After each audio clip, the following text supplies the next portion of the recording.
Okay, hello. Thank you for coming.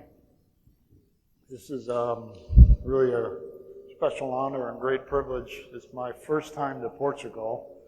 I've been all over the world many times, but never to Portugal. And so it's time to correct that oversight. And it's great to be here. And I'm really proud to speak to you and to the Party for Animals. And I just came from Lisbon and spoke up there, and this is a really great thing, very progressive. And it's part of the revolution that's happening that we need to have happen. And so it's exciting to be part of these times, the revolutionary times, and the crisis that we're in today, because we're in very severe crisis. And so what I'm going to talk about tonight is the revolutionary shifts in consciousness that have unfolded philosophically for the last few centuries, and the implications for this relating to human identity. So I'm going to talk about human identity tonight. Who are we? Who do we think we are? And the politics of human identity, of who gets to be called human and what this means, and why human identity is an error. That's why I've provocatively entitled my talk, Everything You Know About Human Identity or Human Nature is an Error, because we don't know yet still who we are. And I'm going to explore that paradox now. So I'll be speaking in English, and if I speak slowly, everything's okay, huh? Okay. You don't want to hear my Portuguese, or my Italian, or my French. If I ask you the question, who are you? You're to think about that in your mind. Who am I? You might say, I'm a mother, I'm a sister, I'm a brother, I'm a parent, I'm a Christian, I'm Muslim. You might say, I'm a worker, I'm a manager. You might say, I'm male, I'm female. You might say, I'm white, I'm black, I'm brown. You might say, I'm heterosexual, I'm gay, I'm lesbian, transsexual. You might say any number of things relating to your nationality, your ethnicity, your gender, your occupation, your profession. We tend to identify ourselves as many roles and think of ourselves in many different ways. But I bet that you wouldn't answer the question, who are you, by saying, I'm a human being, I'm a member of Homo sapiens, because we take that for granted. We don't think about the fact that we are an animal, a species that came out of an evolutionary flow of life that has existed on this planet for a very short period of time, very short, maybe 100,000 or 200,000 years at the most. There's no consensus on the dates. We came out of Africa, we migrated throughout the world, and we have colonized this planet. We don't have the Brazilian empire, we don't have the Portuguese empire, the Spanish empire, we don't have the Brazilian, the American or English empire, we don't have the Egyptian, Roman, or Greek, or Ottoman empire, we have the human empire. One species has colonized this planet. And everything has been a mistake. The whole way we have thought about ourselves and the world has been an error. And this error, people still internalize, people are still educated into this illusion, this falsehood, this fallacy. And so this error is starting to be corrected. So what I want to speak about tonight is the genesis of this error, the dismantling of this error, and really how stubborn what two hierarchical forms of consciousness I'm going to call anthropocentrism and speciesism are. This latter term, speciesism, of course, means that it's meant to be analogous to racism and sexism. It's meant to suggest that just as racism puts one race over another race, hierarchically, in a form of power relationships and says, this is the superior race, this is the inferior race. So speciesism does the same thing. There's one species, the human species. All other species are non-human species, non-human animals specifically, that we are superior to them. That means we have the right to use them for any purpose that we want. That means they have no moral value or very little moral value. We are not equal. See, there's a funny thing about human behavior is we don't tend to see differences and respect them for what they are. We always take differences and arrange them as a hierarchy, don't we? So in every way that we can relate to one another or to the earth or to other species, we arrange this hierarchically in every way. Ageism, ableism, you name it. So speciesism is the hierarchy of the human animal over all other animals. Really, it is a form of anthropocentrism, which means exactly what it says. That we are at the center of the earth, that the earth exists for our purposes. In other words, the earth and the animals are means to an end, to our end. Their purpose is to satisfy our purposes, and that's it. Aristotle was the first philosopher of slavery, the first philosopher of hierarchy. Actually, Western philosophy got off to a great start with Pythagoras. Pythagoras is today what we would call a vegan and an animal rights activist. He abstained from meat for ethical reasons, not just dietary reasons.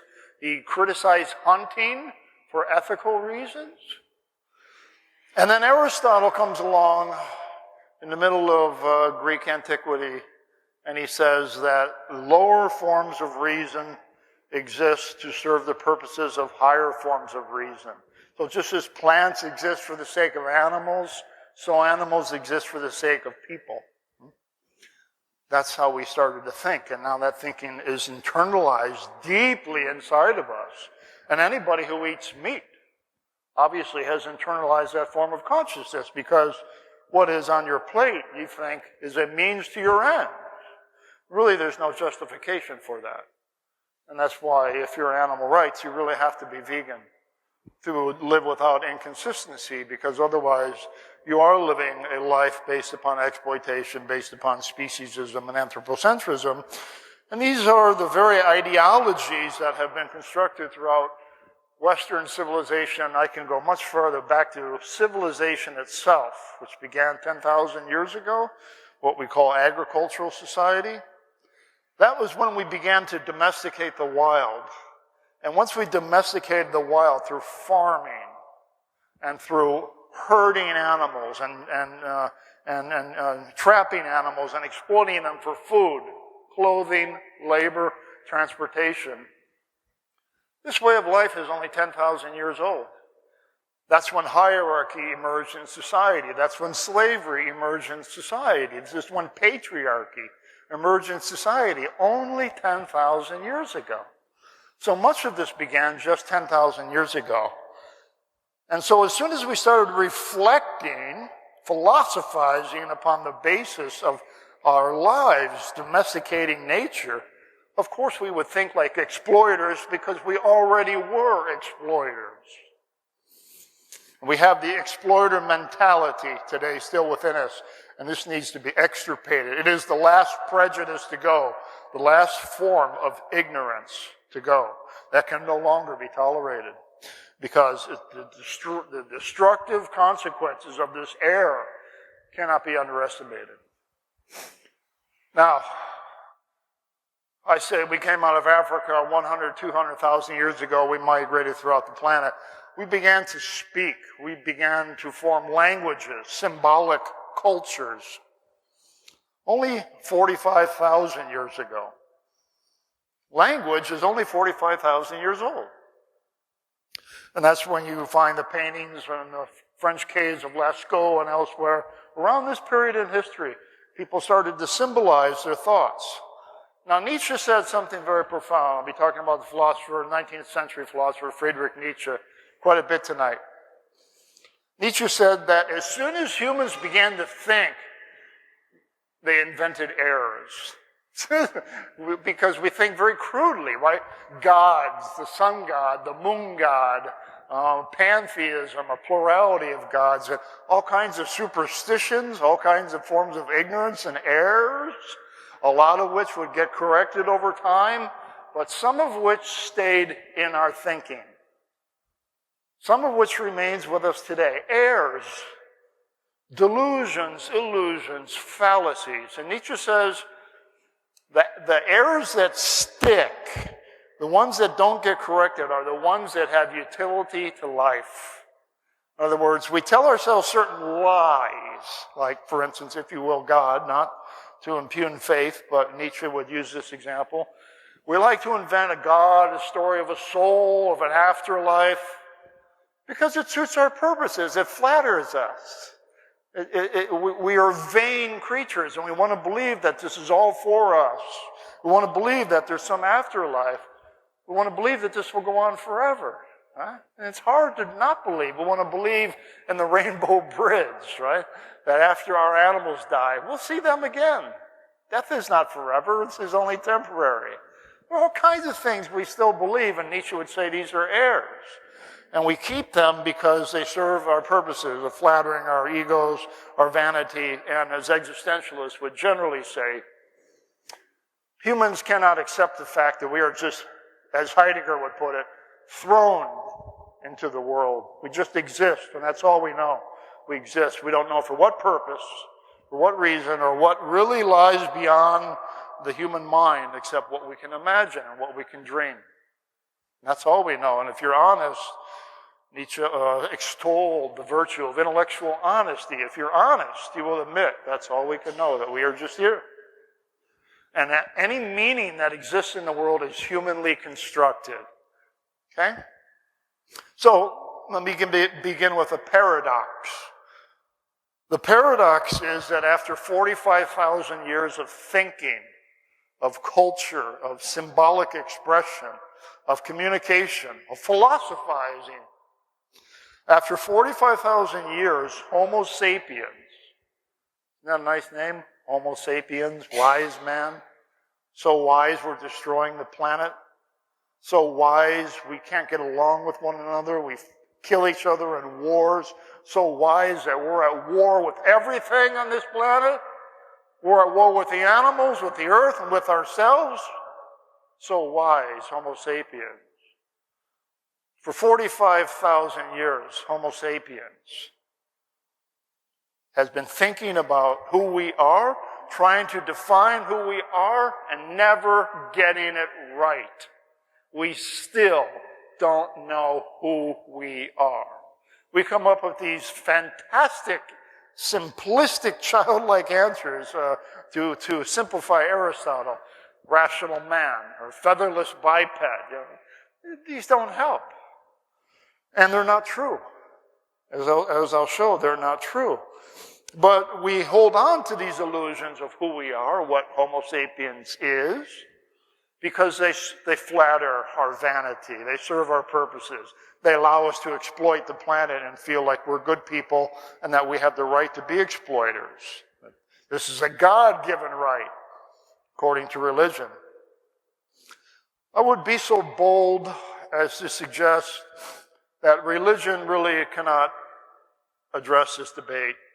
Although there are revolutions happening in religion, there's the greening of religion.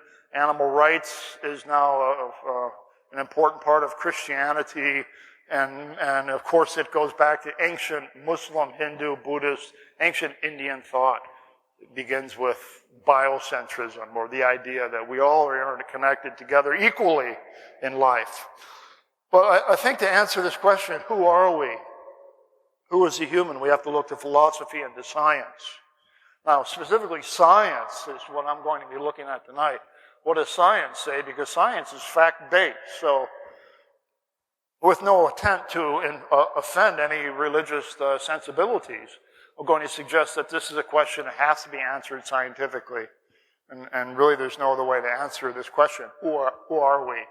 Who is Homo sapiens? Okay? Now,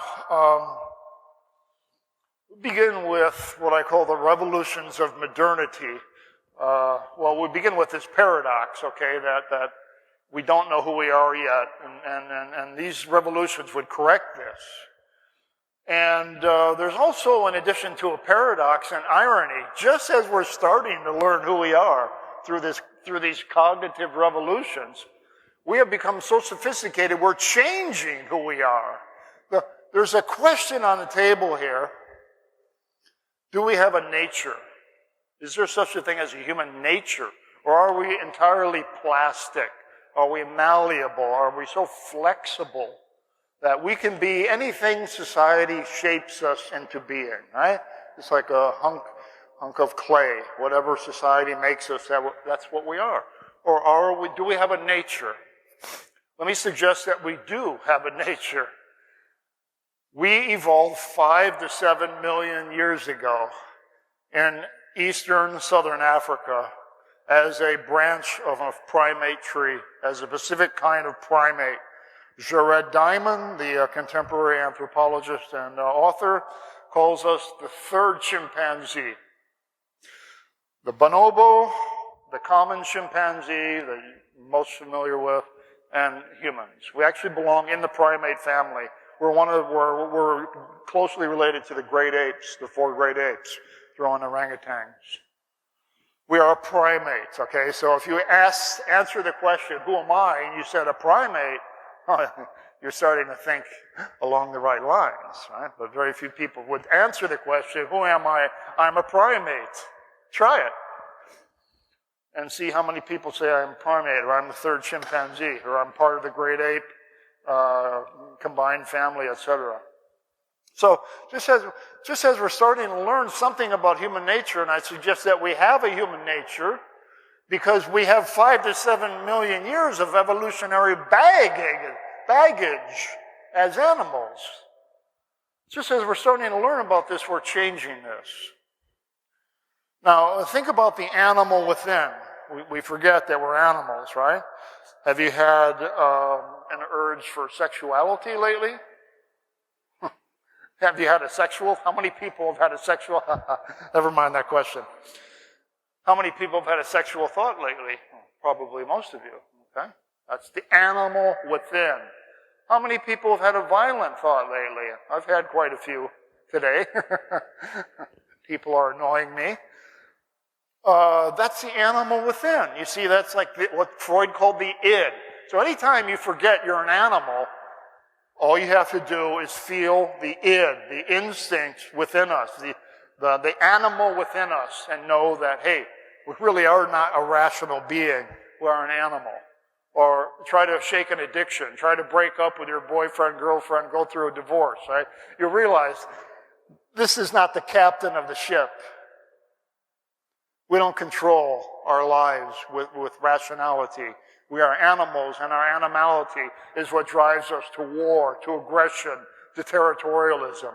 And I'm not saying we can't change that, but we will never change that unless we recognize the fact that we are animals. We are xenophobic, we are territorial, we're very, very violent animals. So as we are beginning to learn who we are beginning to change who we are. So it's almost like we will never know who we are for 2 reasons. One, we're changing who we are, because even though we have this biological nature, there is to some degree a plasticity of the human self. Pharmacology, okay? People say they've written books about the impact of Prozac on the human mind. And some people say that these antidepressant drugs, they create a different personality. They create a different self. And so we have pharmacology, we have the therapeutic society, we have all kinds of mind-altering drugs that can create different experiences, different perceptions of reality, different natures, if you will. We are genetically modifying the world, and we are starting to genetically modify ourselves. We have already created hybrid species in petri dishes. You take the DNA of a human, you take the DNA of a calf, and combine it and create a hybrid species. This day will come, I guarantee you, if we live long enough, where we will be genetically modified. We will be genetically altered. This society will look like Gattaca, the film Gattaca. where the new form of discrimination that arises will be genetic discrimination. Oh, you're only normal? You're not genetically modified? Because this will be the privilege of the rich. So there's this paradox that we still don't know who we are. There's this irony that we're starting to change who we are as we're figuring out who we are. And there are the revolutions of modernity that I now want to talk about to show you how in the last 400 or 500 years our perceptions of ourselves as animals, as beings on this planet, have radically changed. Now, this is the medieval map of the world. This is medieval cosmology. It was a centered world, right? God created the world. In the middle of the universe was the earth. Of course, in the middle of the earth, or at the center of all life, the meaning of all life, the purpose of all life, man, literally man, because this is a patriarchal worldview too. And women were considered closer to animals or closer to nature than they were to man and to culture and to reason. And of course, at the center of man was reason, or our soul, our essence, rational essence, Homo sapiens, rational man. This was the picture of the world in medieval times. This picture is destroyed. This picture is gone forever. This picture is a lie, an illusion, an error, a fallacy.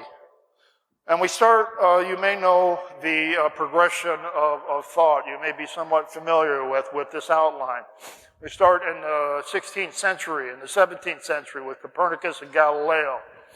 And the two of them together were able to establish that it is not that the earth is at the geocentric worldview, that the earth is at the center of the universe. The sun is at the center of our solar system, we should say, and the earth orbits around it along with other planets. This doesn't seem like a huge conceptual revolution, but look, that means the church was wrong.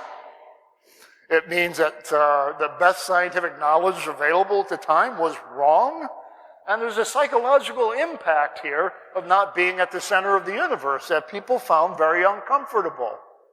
So what I'm going to show you is that each time this chart got disturbed, each time we started to get to the truth of who we were as animals, we had to quickly patch things up, stitch and sew, mend the tear in the fabric, because we could not allow the truth to come through. T.S. Eliot, the English poet of the 20th century, said something very profound. Human beings cannot bear very much reality. We can't take the truth. We're not strong enough for the truth. We feed off of, we thrive on illusions and errors. Okay? So Copernicus and Galileo shifted the cosmological maps from a geocentric worldview to a heliocentric worldview, right? From Earth-centered to sun-centered. Well, we know now that there is no center of the universe, that the universe is just infinite space, that there may be wormholes, there may be parallel universes. The whole idea of a center of a universe is absurd. But again, back in the 16th and 17th centuries, this was a very earth-shaking idea. Now, how would we begin to repair the damage done by the Copernican Galilean revolutions? Well, that wasn't so hard, because some people said, okay, we're not at the center of the universe. That just means we have infinite space to command. That just means everything is subject to human control. And people were able to deal, except for the church, people were able to absorb, if you will, the blow, the hammer blow of the Copernican and Galilean revolution fairly easily. Now, something more challenging happened centuries later, the next revolution of modernity in science with Darwin, 1859. 1859. Darwin wrote The Origin of Species. He sat on this manuscript for a couple of decades. Do you know this story? This was sitting in his drawer. Only because a fellow thinker wrote him a letter. Dear Charles, I submit to you my work for your esteemed professional review. Would you please examine this and give me your considered opinion of my work? Well, Darwin began to look at this and he said, oh my God, this is exactly what I've been thinking. Exactly, it's the theory of natural selection. This guy, we're thinking parallel tracks. Now, to his credit, actually, he gave the theory of evolution co-credit to this man, whose name escapes me because I work from memory and I'm getting old. But so Darwin said on this, why? Because the implications of this were so revolutionary that he was afraid to publish it. The Origin of Species was published in 1859. Now, what impact did this have? Well, it told us that we were not at the center of the earth. Okay? There is a picture called the Great Chain of Being, similar to this, that you find. I mentioned Aristotle anticipated it. You have God, angels, man, animals, plants, rocks, and minerals. Okay? This is called the Great Chain of Being.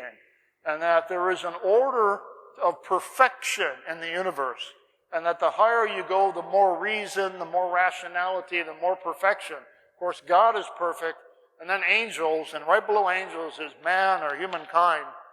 And below us lies animals. This is called the Great Chain of Being. This was a prevalent cosmology. It was part of this picture. It's another way of putting this picture in medieval times, all the way up through medieval times. What Darwin did was this. He said, look, there are primordial conditions of life, of evolution. Evolution does something called speciation. It creates species. What's the purpose of life? Just to create species, that's all. It speciates, okay? So instead of this picture, of ascendant rationality, where we're just one step below angels and God, Darwin gave us this picture, okay? If you will, a wheel or a tree or a bush, the spokes of life. Here we are, Homo sapiens, one of millions of other species. So think of the cognitive implications of these two metaphors. This is very flattering. This is not. Okay? We don't know how many species are on this planet right now, so there are many species we've never yet even discovered. Let's keep it that way. There might be up to 10 million species on the planet. We are just one. And yet we think that, all of this exists for our purposes. So Darwin showed us that we are one among millions of other species. We are not created by God. We are created by the same natural processes, natural selection, all other animals are shaped by. We are animals. He emphasized that. And he said that we are different from animals in degree and not kind. And that's really important. We are different from animals in degree and not kind. He anticipated the last revolution I'm going to discuss, cognitive ethology, in his book, The Descent of Man, and some of his books that he wrote after Origin of Species, some of his most important work for my purposes. So he said that everything that we have from animals. Our emotions, our pleasures, our joys, our capacity for sadness, our capacity to think, this all comes from animals. Because we are an animal, and in time we evolved an advanced forebrain. Very little was known about evolution at the time. People weren't even sure we came out of Africa.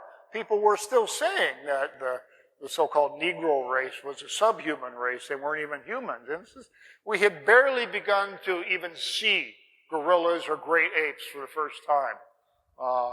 This is how primitive our knowledge was at this time. So we're different in degree, not kind. That means that we are animals, and all we have we're a little more rational. We might have some different feelings or experiences from other animals, but different in degree and not kind. That means we belong to one family. And we're not separate from nature. We're not apart from nature. We're a part of nature. And that was very important for Darwin to establish. And so that meant that we are not at the center of the earth. There's no center to this picture. Now, How would this be repaired? Remember I told you that every time there's a tear in the fabric of human supremacism, we have to fix it. Oops, there's a tear in the cosmological picture. Get up there and fix that. How do you fix Darwin? Well, it wasn't so difficult. Number one, you just ignore what he said about being different in degree rather than kind. Number two, you use the biological sciences to advance the project of vivisection. By the way, Darwin supported vivisection. He was not anti-vivisection. And he maybe didn't have a coherent ethical picture. But you focus on the biological sciences as a science and use that for vivisection. Now, Darwin emphasized cooperation in the natural world. We think of Darwin, we think of competition. Natural selection is the competition, the survival of the fittest. He never even used that phrase. It came from Herbert Spencer, survival of the fittest. Okay?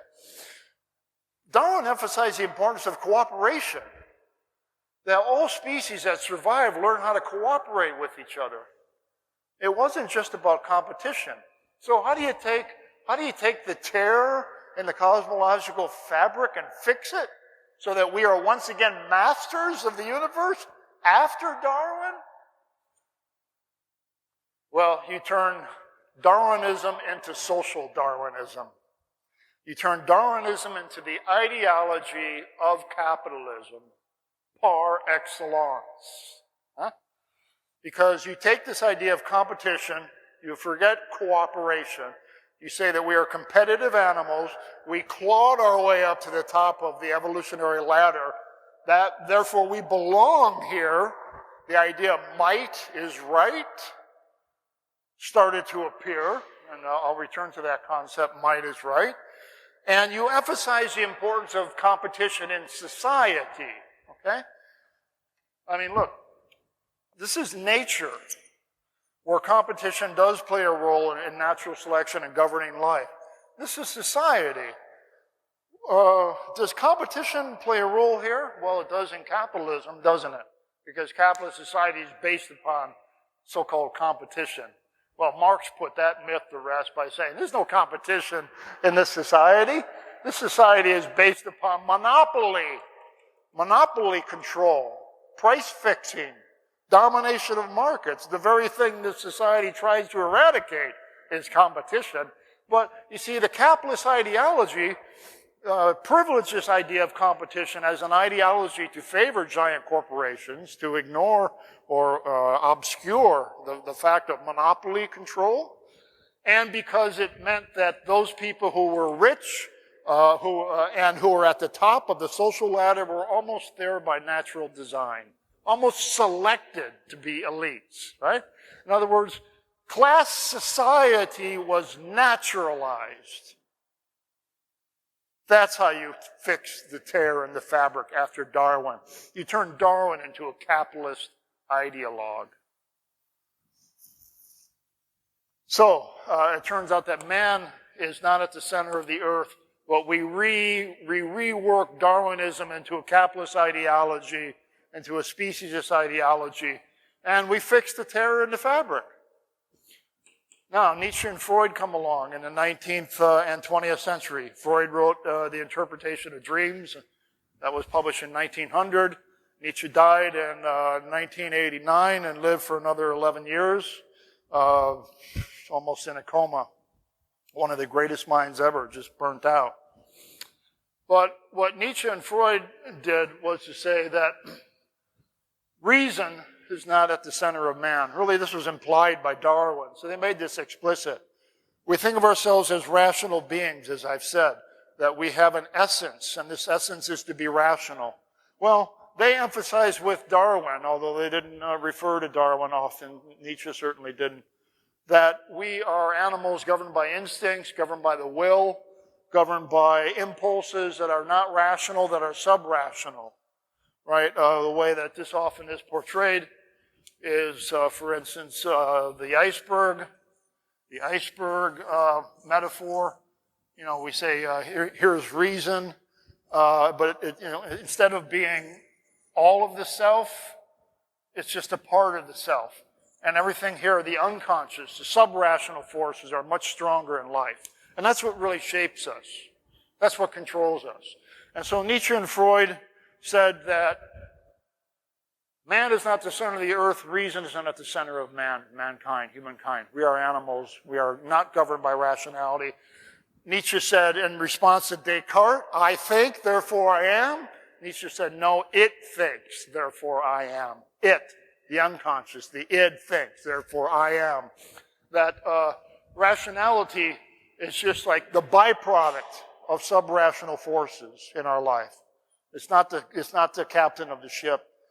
It is just a sailor, just a crew member. That's all. It's not in control whatsoever. So how do you repair the fabric, the tear in the fabric after this? This seems really damaging, right? Really damaging to. What are we talking about here? Remember, the human identity, the picture of human beings that we have built over thousands of years of Western thought. How do you repair this? Because now we're into the 20th century, and it's now established that we are full-fledged animals, and that Aristotle was wrong, the medieval church was wrong, Catholic theology and science were both wrong. We are not rational beings. How do you repair that? Well, you turn Nietzsche into a Nazi. His idea of the will to power, that we are animals, we have an urge to power, to control, to dominate, or to overcome ourselves, our limitations, is partly what he meant by the will to power. The will to overcome yourself, your own limitations, your will, sheer will. Well, you turn the will to power into a social force. And you turn Nietzsche, who was an anti-Semite, into a Semitic, into a philosopher that was prejudiced against Jews. Right? And his sister helped the Nazis edit his writings to make him appear to be a Nazi and to appear to be a German nationalist, when he explicitly wrote that the most slow, dull culture that exists in Western modernity in Western Europe was German culture. He hated the Germans. He hated German philosophers, most of all. So you rewrite Nietzsche and make him into a Nazi. Now, Freud was very interesting because Freud was conflicted about rationality. He said that we are not rational animals, but we can gain control over our bodies, over ourselves. We can become free through psychoanalysis. Psychoanalysis is a science. It's a new kind of science. So Freud elevated science to the top position in society. He said that although we are not free, we are dominated by our will, by our unconscious, by forces that we don't understand and we can't control. Through psychoanalysis, we can understand them. We can gain control of them rationally. And Freud also helped to create the therapeutic society, which normalized people into adjusting to fit social patterns of behavior, expected social patterns of behavior. Okay? So all of these revolutions were incredibly radical. They just destroyed this whole picture. But being the kind of animals that we are, being very vain, not being able to withstand very much truth or very much reality at all, we took every revolution of modernity and we altered it so it wasn't so destabilizing. So we could still play masters of the universe. We could still play God on earth. Now, other things happen. After the Second World War, the 1940s, 1950s, artificial intelligence and computers, right? And I'll just quickly go over this. We started to create machines that were more intelligent than us in many ways. We now have, you see these old World War II movies with these banks of computers that would fill this room, that now a laptop is more powerful than these computers. And computers can think faster than us, they can think more efficiently than us. They are what we might call our mind children. We created computers, but there is an anxiety in human culture that these computers will come back to control us, to create us. And so there's this anxiety of the domination of machines. And it's represented in science fiction. So think, for instance, of the film 2001. Hal, the computer, disobeys the engineers on the spaceship, and Hal refuses orders. Think of the Terminator.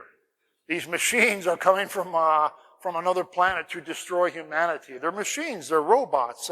They ultimately were designed by human beings. Think of the Matrix, where we are being attacked by machines. This shows an anxiety that we created these things that are more intelligent than us, that could escape our control, Frankenstein-like, and could destroy us. So what do? We have to domesticate that threat, right? Because it only plays out in science fiction. So 2001, the sequel was 2010. Hal's Rebellion was really just a badly written computer program. That's all. The machine didn't really rebel. Terminator 2, you take Arnold Schwarzenegger, this menace, and he becomes like a household pet. He's fully domesticated in Terminator 2. So much for that threat. The Matrix, of course, we win. We finally destroy the machines in Matrix. Was I the only person in the room rooting for the machines? Did you see the film 2012 when humans are about to be destroyed by a tidal wave? Was I the only one rooting for the tidal wave? I think I was, because I'm tired of these phony endings. You know, the anxiety is fully on display in science fiction movies. We are being overwhelmed by forces we created, or we are finally getting what we deserve on this planet. Yeah, go tidal waves, go robots, go machines. You know, yeah, but you know, I'm rooting for the wrong team. And of course, Hollywood is not going to send us home unhappy, so we always win. Right? So. Aliens is another thing that we worry about that threatens our supremacy, and this is all played out in science fiction. I'm going to pass over this, although I've written about this extensively, the threat of aliens and how that poses a challenge to the idea of human supremacy. And I'm going to move to the final revolution, which is animal rights and cognitive ethology. Now, we can't play games anymore. Science there's something unique about science. Science has been part of the ideologies of the world that has lied to us. The religion lied to us about who we were and who we are. Philosophers lied to us about who we were and who we are. Science has lied to us about who we were and who we are. But the thing about science is it is a self-correcting enterprise. If you allow science to do its thing, apart from the corrupting influences of money, maybe, it will start to tell you the truth eventually. Well, beginning in the 1970s and 1980s, a guy named Donald Griffin was one of the first writers, and he was working straight out of Darwin at first, and he invented a new science called cognitive ethology. Cognitive ethology is a scientific study of the complexity of animal behavior, of animal social life, animal emotions, and animal intelligence.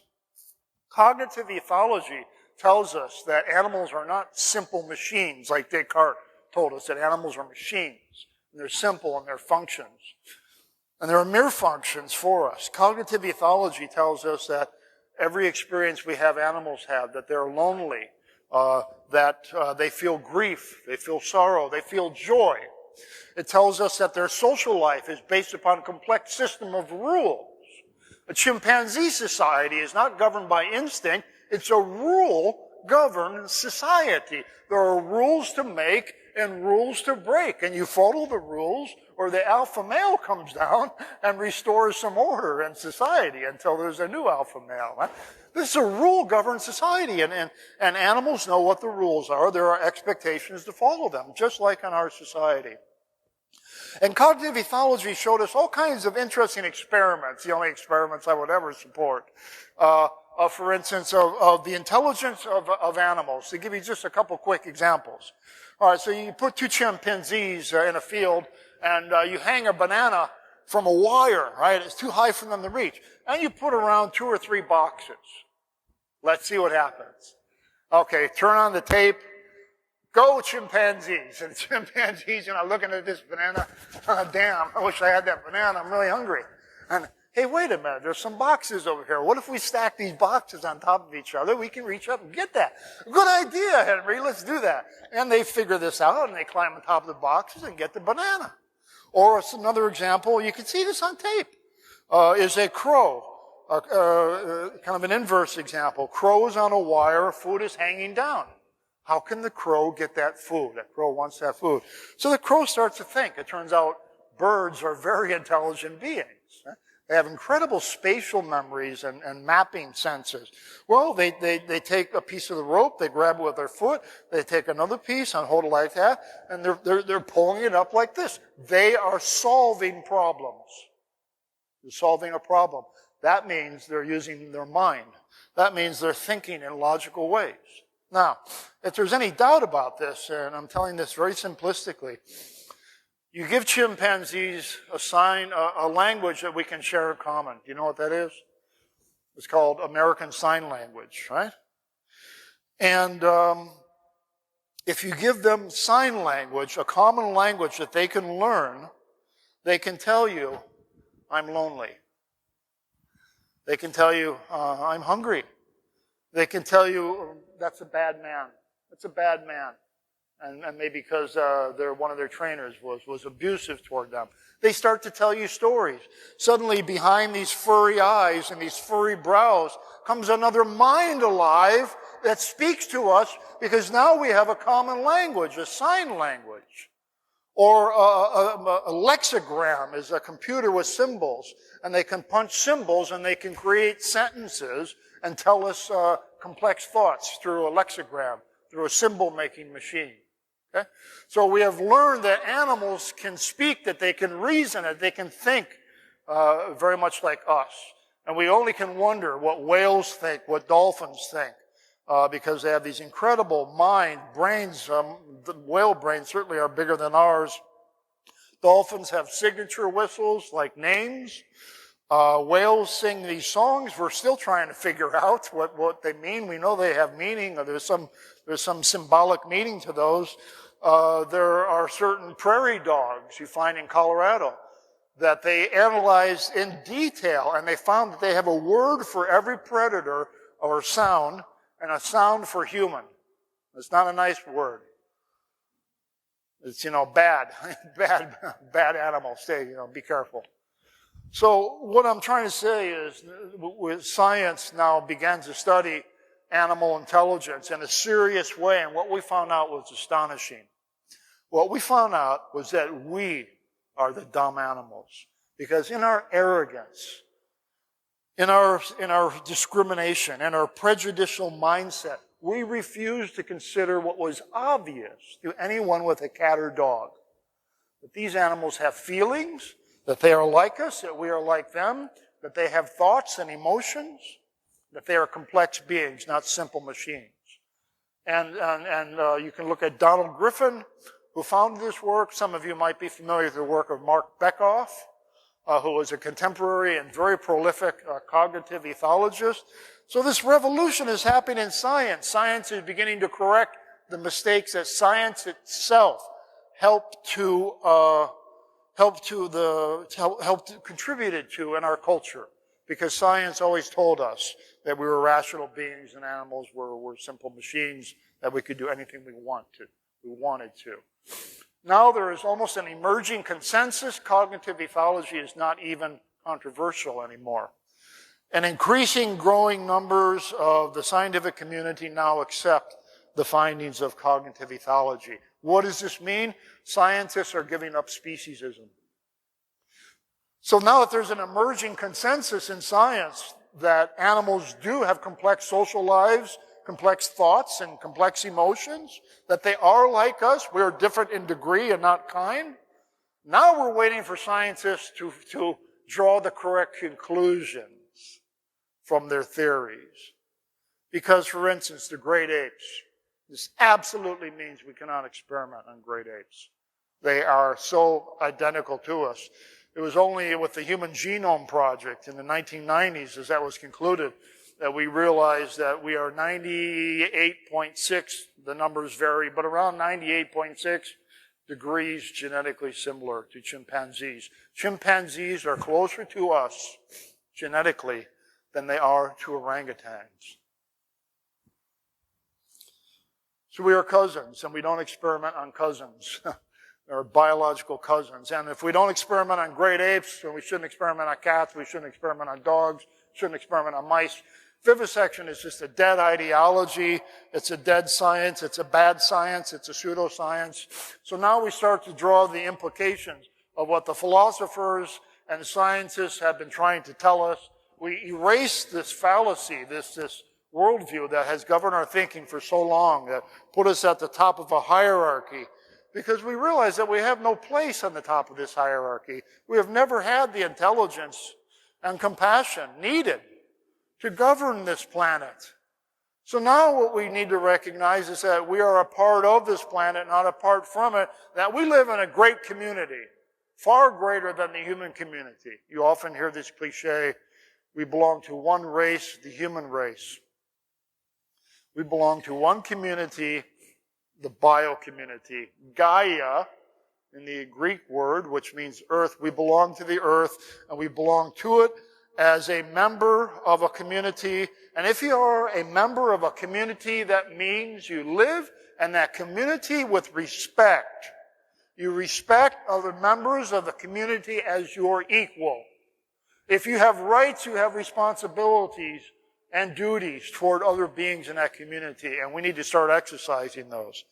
Because we have not lived on this planet very well, Homo sapiens. We have lived on this planet as destructive, predatory animals, as the most dangerous animal on the planet, as one species that has colonized the planet for its own purposes, and look at what we have wrought.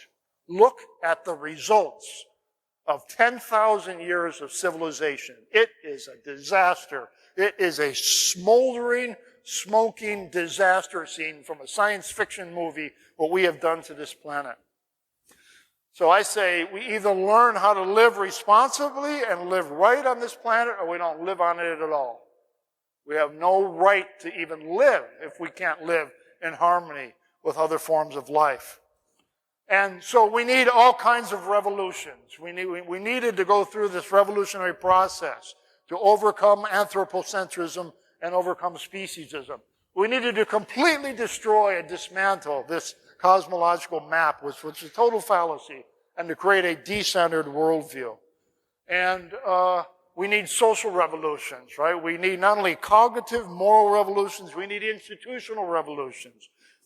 We live in an economy, capitalist economy, that quite frankly is grow or die. It's a growth-addicted economy.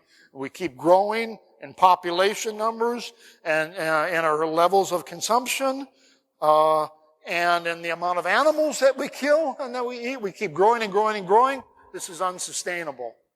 And so again, the earth is telling us right now, the earth is saying to us in its own language, you are living way out of harmony with what is needed to live on this planet. And environmental ethics it tells us, that how do you live on the planet? Well, look at how other beings live on the planet. Look at how the planet works and live in harmony with that. If we would just take the eco-wisdom that have been a part of the cultures of indigenous peoples, that the animals can tell us something about, that the forests can tell us something about, if we would just take that wisdom, this ancient wisdom, instead of thinking that our modern knowledges are superior, although ironically these new sciences are, it's like we're closing the circle. We're starting to learn what we always knew. We need to live in harmony with the rest of the planet. And that is what science is telling us today. And so a part of that is animal rights, absolutely. That means that all beings have equal rights because they have interests similar to ours, equal to ours. The interests a cat or a dog or a mouse or a chimpanzee has in not feeling pain is exactly identical to your interest. They want to be free from pain and torture. They want to be free to live their lives naturally in peace and harmony with their families, with their communities, in their natural settings, with their natural instincts and their natural drives and their natural life processes, just like we do. So animal rights is a hugely important part of this revolution. Environmental ethics also is a part of this revolution, and veganism is also a part of this revolution, because veganism is taking these ideologies and putting it into practice in our lives. When we are vegan for ethical reasons, We are showing other people that we don't believe that an animal is a resource for us to consume. And that just because it tastes good is not a rationale for killing. Any more than hunting is fun. What do hunters say? Well, it's fun. It's entertainment. I enjoy it. Same excuse people use to eat animals. These excuses, they don't work anymore. So we have to align our own being. We have to bring harmony to our ethics and our practices and align ourselves on this planet. And we have all these revolutions that are unfolding right now, and it's almost too late. Almost too late, right? But better late than never. But it's almost too late because the damage we have done to this planet is near irreparable. We now have 7 billion people that live on this planet.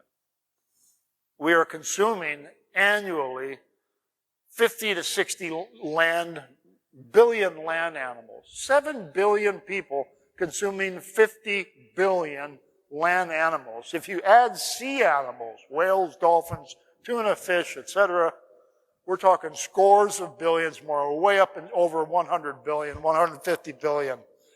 These are the amount of animals that 7 billion people are eating. It's unsustainable. We're destroying the rainforest. We're turning the oceans into ash. The number one contributor to climate change is agribusiness, agriculture. The number one source of pollution of the ocean, destruction of the ocean, is meat consumption. One of the major reasons why the rainforests are being destroyed, besides paper use, is for grazing ground for cattle. So we live in an unsustainable culture. Capitalism does not help because everything for capitalism is just a resource to be exploited. And unless these markets keep expanding, this whole empire will come down. And that's what's going to happen. This empire is coming down. The industrial order is falling apart. And things are just getting worse. Frankly, things are just getting worse. By the year 2050, there will be 10 to 15 billion people on this planet. Think of the problems now with 7. Okay, go up to 2050, 10 to 15 billion. You know that we're going to be eating more meat. Meat consumption will double by 2050. And we have to look at what's happening in the developing world. If you've ever heard the phrase that the planet cannot afford another United States, because the United States is 1/5 of the world's population. We consume 25% of its resources. China is 1.3 billion people. China's middle class is 300 million people. The size of the United States is 300 million people. So we have 2 United States on the planet, and we know we can't afford one. Now we have 2. India is rapidly growing, rapidly turning into a carnivorous society. Indonesia is set to increase its meat consumption 10-fold in the next 5 years. So we got a problem here. We got a problem. And like I say, we need institutional changes, but we need to hear the wisdom, the collective wisdom of ancient cultures and modern cultures, of tribal peoples, of contemporary science, and we need to radically revolutionize every facet of our being on this planet, or there will be no planet left for us to live on. Thank you very much.